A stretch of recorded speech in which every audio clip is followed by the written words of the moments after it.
Hello chess friends, and welcome to Azadov's chess channel, and welcome to a very special tournament that's going on now these days. It's a bullet tournament between top engines and of course Stockfish NNUE, this efficiently updatable neural network based chess engine. Stockfish is performing now in great shape, and it's of course on the first place.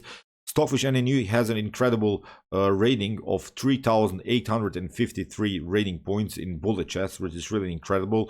The other engines are at least 200 points behind. It's such a great pleasure for me to analyze these games, but also to watch them live. You can also check out the games live on chess.com. I'll show you the link to the tournament in the description below, so you can maybe analyze some other games, also have a good preparation in some other openings and maybe some opening lines.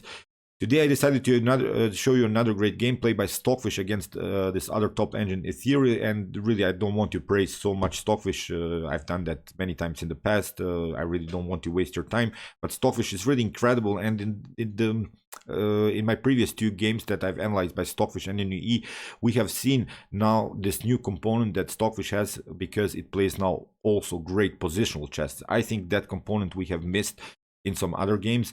But don't be afraid, Stockfish didn't lose any tactical skills, because that's why I decided to show you this game today, that you see that Stockfish still can calculate some tactics and still can play some brutal force attacks. So it's this double component that makes, I think, Stockfish so great, this positional skills, but also this tactical skills. So that's why I think I found really a great game, which shows again the great tactical skills by Stockfish. So let's check out now the game. Stockfish versus Ethereal. Stockfish with the white pieces. As usual, we say round one and the fight. So knight to f3.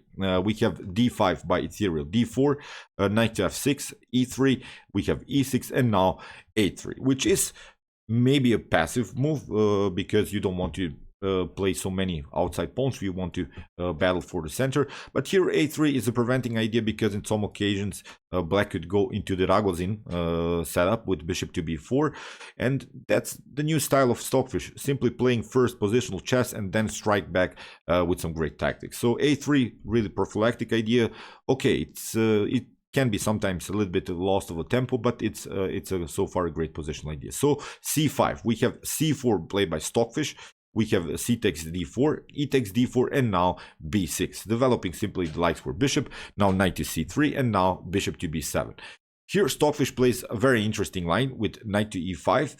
This line hasn't been played, I think, in top grandmaster level. It has been played maybe in some international master level. So it's really incredible that Stockfish uses maybe not the best lines, but really some interesting lines. The position is already dynamic, and there are certain rules of dynamic positions. First of all, we should always battle for the center. It's basically in some other games too, but the position here in the center is dynamic, and the position in the center can be open. So that's why it's very important to occupy the center with your minor pieces. This move knight to e5 comes with that idea, and here d takes c4, played by Ethereal. What Ethereal hoped for maybe here after bishop to c4 to grab the pawn on g2, but bishop takes g2 is not a possibility. Bishop to g2 is really incredible, because it loses immediately. We have bishop to b5. You have to cover with the knight. Knight from b to d7 is really the worst of moves, because here you can play rook to g1, and after something like bishop to b7, we would have here this attack, bishop to g5, and now we can simply get rid of this defender of the knight on f6, which is of course defending here the knight on d7. What you could do after here bishop takes g2 and bishop to b5, to play the move knight from f to d7, not the knight from b to d7, but again rook to g1, after bishop to b7, bishop to g5, and the problem is f6 is not an option, because you get queen to h5. After g6 we can simply take knight takes g6, and it's a lost game. If you escape, for instance, with the queen to c7, then you get rook to c1. You see how this poison pawn variation would work here for white. If you take this pawn on g2, white has a great activity with the minor pieces, with the rooks on the cg file. Really great setup here with attacking with all of our pieces. So that's why taking the pawn is not an option. You have to first secure the king. You have to first develop all of your minor pieces in the game. Bishop to e7, bishop to b5 anyway, played by Stockfish, and now we have this idea, knight from f to d7. This is okay, this is defendable, but now it leaves, of course, this square g4 unprotected. This knight has left now the defense of the g4, and the queen comes very, very active into the game. This is now really a great Stockfish setup. You can guess what will happen in the next couple of moves, because you see the attack is all over the board. The bishop is very active, the knight is centralized, the queen is very active, the bishop still has a good diagonal. And what we want to do in this types of position, in open position and in dynamic games, is of course to get our rook activity. The rooks have to come here maybe on the e file, d file, or if the position needs maybe on the c file, but you have to now really include your rooks into the game. So here castling was played, and this gives now a Stockfish another great tempo. It is a very important move, because if you develop the bishop in a passive way, then you could get maybe your knight taken out, the queen will finally find a good square on the board. Now this move bishop to h6 gives Stockfish another great tempo, because after bishop to f7, it's not the point that black cannot defend this, but it gives really this extra tempo, this very important tempo to play it with the rook on the d file. Now at least this position is still so complex in the center that black cannot take the knight on e5. So it gives really great opportunities here for white to attack. In the game, queen to e7, you have to get out of the range of the rook, and now bishop to f4. Now you have to protect, of course, your e5 square. We have a6, bishop to c4. That's the good thing about this bishop's activity and also this Stockfish style. You see, we could maybe try bishop to e2, bishop to d3, but when you get attacked, the first thing is always to search another great square for our bishop. So that's why bishop to c4 keeps really the bishop still active, and there are also maybe in long terms, not immediately, but also some tactical threats around the square e6. So b5, Stockfish stays on this very important diagonal, and now we have g6. Now finally castling. We have knight takes e5, d takes e5. If bishop takes e5, after bishop to e5, and here maybe d takes e5, the position gets more simplified. And the problem is now, although you have maybe here weak square on f6, but this bishop is very active, and this bishop is simply waiting for this knight to come on a light square, and whenever that happens, we will simply take out the knight. We're not allowing this knight to jump on f6, because then it's a very, very dangerous position. So that's why here Stockfish plays d takes e5, not with the bishop, and kicks away the bishop to g7, and now rook to d6. You see how Stockfish makes progress, again finds another best square on the board. Rook to d6, we have knight to c6 finally developing the last piece into the game, and now rook to d1. This is now really a great setup. Look at the activity of the minor pieces, of the rook, of the queen. Although you have left now a little bit your e5 pawn undefended, but knight takes e5 is not an option here. This wasn't played in the game, but you get simply bishop takes e5, and now rook to d7 loses the bishop here on b7. So that's why it's not an option. You have to be careful in the game. After rook to d1, queen to e8 was played, and now h4.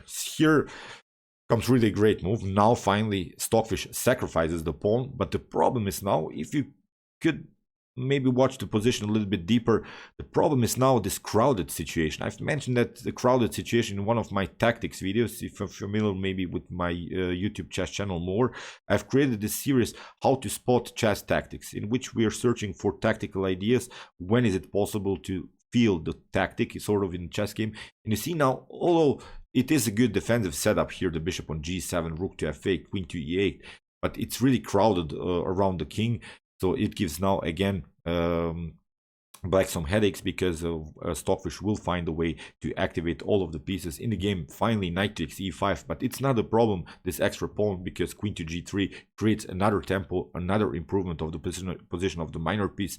Knight to c6 retreating, and now h5. You see, we are already attacking the 5th rank here with the pawn. We have already occupied the 6th rank with the rook. This bishop, look at this bishop, very, very dangerous here against the black's king on g8. Knight to e7, we have h6 kicking away the bishop, and now bishop to f6. Again, you see how these pieces are really stuck here. They're simply so passive in the game. Bishop to b1, now remaneuvering the bishop, maybe with also some tactical threats on the g6. We have knight to d5, and now bishop to e5. Very important move to get rid of the defender of the dark squares, because we have advanced our pawn to h6 if we trade off the bishop. Our main, I think, tactical or strategical goal here in continuation of the game is to get rid of the knight, get rid of the bishop, sneak in somehow with the queen, and maybe creating some checkmate threats on g7. This is a long-term plan. Of course, black can defend this with some other defensive moves and also counter-attack moves, but this is really the main goal. And sometimes we cannot make the main goal, but we can gain something from the main goal. Because sometimes, if you're familiar maybe with the Yugoslav attack against the Dragon Sicilian, we want to play this queen and bishop battery, we want to trade off the bishops and create checkmate threats on the h-file. Sometimes it's possible, sometimes it's not. But when we don't manage to do that, sometimes we get this kingside attack, but we have simply grabbed the pawn and go into an endgame with 1+ pawn. So it's simple as that. So in this particular game, as I said, our goal is maybe the checkmate here on g7, but it cannot happen if black plays the move order correctly. And if black defends this, then I think we could search for other ideas, because as I said, the black's pieces are simply too passive here. Bishop to e7 was played. If you take bishop takes e5, again, it's not so good, because after queen to e5, here maybe f6 can be played in order to prevent this queen to g7 idea, but we will simply take after trades of queens on e6, knight to c3, maybe b takes c3, and now you see rook to d8 doesn't help you so much, because we will simply trade off and also take out this pawn on f6, or we could also try maybe something like rook to d6 in order to stay very active. If you try something like rook from a to e8, then you see bishop to a1 is a2 is very, very tricky. After rook takes e6, this bishop comes very active into the game. After that, rook to d7 with rook to g7 ideas, very, very annoying position here for to handle for black. So that's why after the move bishop to e5, bishop to e7 was played, attacking the rook, and now Stockfish finds another great move, sacrificing the exchange. In the game, Ethereal didn't take, but if you take bishop takes d6, we will simply take with the bishop, and still you see the rook is here hanging. If you try something like f6 to lock the dark horse, then bishop takes f8, queen to f8, then maybe knight to d6. It's very, very annoying. This knight is really well placed here. The bishop is hanging, and let's see if you, for instance, try to maneuver the bishop here to c6, then you get really a monster tactic. Bishop takes g6 will give that a Mortal Kombat laugh. So it would be, this wasn't played in the game, but I've searched this particular line. I wanted to see what would happen if we trade off the rooks on f8 here. After h takes g6, we have queen to g6, and now after king to f8, knight to f7 wins the game immediately here for white. So after the move knight to e4, you could also try maybe the move f6, but now rook to e6 is really a great tactic. So you see, you cannot kick away this great activity of the pieces of white. After rook to e6, maybe f takes e5 can happen, but now queen to e5 happens, and again you have some tactical problems here on g7. You have to defend with rook to f7, but now knight to d6. You see how this activity gives Stockfish here great tactical opportunities. You cannot take, of course, you will lose here the queen on e8. If you try something like queen to f8 in order to defend this, then knight takes f7, queen to f7, and now simply rook takes d5, bishop takes d5, and we can simply grab this pawn. And again, you see you have some troubles here on g7. We can also take out this bishop and also the rook with check. So great setup. You see, bishop takes d6 is not a possibility, f6 is not a possibility, so that's why rook to d8, bringing really the last piece into the defense. Look at the setup of blacks, really a defensive setup, really a crowded situation. As I mentioned, in the game we have bishop to a2, now a5, rook to e1, we have b4, a takes b4, a takes b4, and now bishop to b3. Okay, let's search now for another plan. You see, f6 not a possibility, bishop takes d6 also not so good. What we are searching now for, as I said, we want to get rid of this bishop, we want to get rid of the knight, and then attack to a weak square on g7. As I said, this was our main strategy in the middle game. So here bishop to c6, we have rook to a1, we have rook to a8, and now rook to c1, attacking the bishop. Bishop to a4. If bishop to b7 happens, if you try to retreat, then bishop to d4 with some ideas to get the queen to e5 and also create some dangerous threats here. So After the move rook to c1, bishop to a4 was played, but now comes bishop to d5. As I said, we want to get rid of the knight, which is the key defender of the f6 square after e takes d5, and now knight to f6. It's basically game over. You have to give up your dark square bishop. The dark square bishop is, as I said, the main defender of dark squares here, and after bishop to f6, here rook takes f6 was played. Basically, this game is over. The evaluation is simply winning for white. We have rook to c1, c8, we have rook to a1, bishop to d7, we have bishop to d6, simply attacking this crowded rook here. This rook is stuck here because the queen had to move because of this attack in the beginning by Stockfish. We have queen to e8, rook to a1, we have rook to f1, bishop to b5, rook to c1, and now after rook to c8 we have queen to g5, rook takes c1, queen to c1, queen to c8, but now queen to f4. Again, you see, if you move the rook, we'll simply take out this pawn in the game.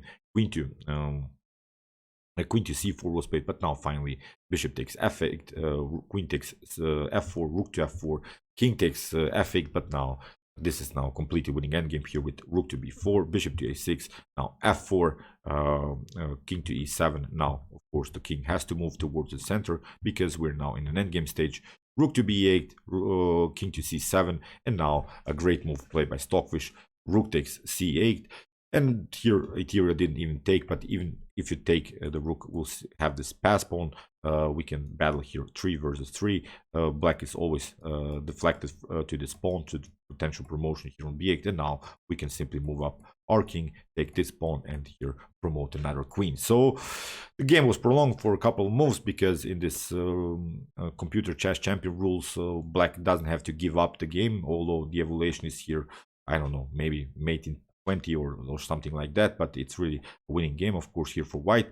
As I said, till this particular moment, Stockfish played, I think, an outstanding game. Great attacking formation again against this passive setup of blacks. You see how Stockfish activated the pieces, found new good squares, new activities with the pieces, sacrificed the pawn for the initiative, getting rid of the pieces on the best squares on the board, and then strike back with some tactics. So as I said, Stockfish didn't lose any of its tactical possibilities, although it has improved in this positional battle. So okay, I hope that you enjoyed this game. I really enjoyed it a lot. That's how you should attack.